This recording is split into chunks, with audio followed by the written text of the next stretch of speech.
Welcome to the deep dive. Today we're taking a close look at some commentary, specifically a piece by Timothy Murphy over at Mother Jones. That's right. It's all about the recent protests against Tesla, but really focusing on Elon Musk's response. Exactly. So our mission here is to unpack Murphy's take, figure out what he thinks is really going on with Musk's reactions to all this. And right off the bat, he makes a pretty interesting claim. Yeah, he basically argues that these protests, they've actually been, well, surprisingly successful. Which is fascinating, right? Because how does he measure that success? It's not like looking at Tesla's stock or anything immediate like that. No, not at all.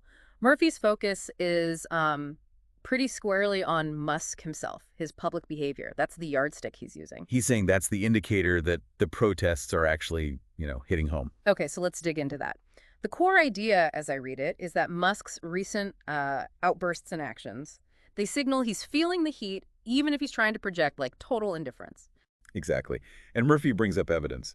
A key one is Musk's demand his call for the arrest of billionaires he suspects are funding the protests. Right. Murphy really slams that. He calls it, what was it, pathetic and authoritarian? Yeah, he doesn't hold back. No. He's got this quote suggesting that George Soros and the founder of LinkedIn should be arrested after an old lady shouted at a car is one of the softest moments in recent American history. Ouch. Wow, yeah. And Murphy interprets that not as strength, but as an oligarch who is being driven visibly insane. Strong words. Very strong. So the takeaway is that Musk, according to Murphy, just cannot take the heat. It paints a picture, doesn't it? Yeah. Someone maybe not as thick-skinned when it comes to opposition as you might think. Then Murphy pivots a bit. He brings up Musk getting involved in that Wisconsin Supreme Court race. Oh, yeah, the rallies, the huge checks, like Right. $1 million, right? And there were even some legal questions raised about those donations. Exactly. And Murphy's point there is interesting. He argues that Musk basically made the election all about himself. Right. And the quote Murphy uses is pretty direct.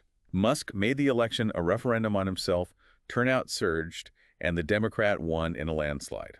So for Murphy, this Wisconsin episode is just more evidence of Musk spiraling, maybe showing poor judgment when he feels pressured. It suggests a pattern, perhaps, Mm-hmm. overreacting in ways that might actually backfire on him. Yeah, that seems to be Murphy's read, which leads to his final assessment of Musk's temperament.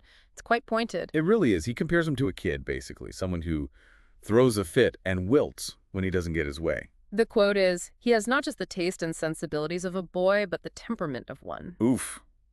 That's blunt. Very. And building on that assessment, Murphy actually makes a recommendation, almost a strategic suggestion. Yeah, he basically says Musk's opponents should engage in, quote, psychological war, target these vulnerabilities he perceives. So don't just argue policy, but maybe focus on things that seem to get under Musk's skin based on these reactions. It's an interesting strategic angle to consider, focusing on the individual's perceived sensitivities rather than just the company or the issues.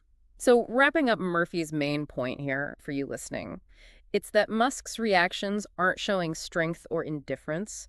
Quite the opposite, actually. Murphy sees them as revealing a real vulnerability when faced with determined opposition. Which leaves us with a pretty big thought to chew on, doesn't it?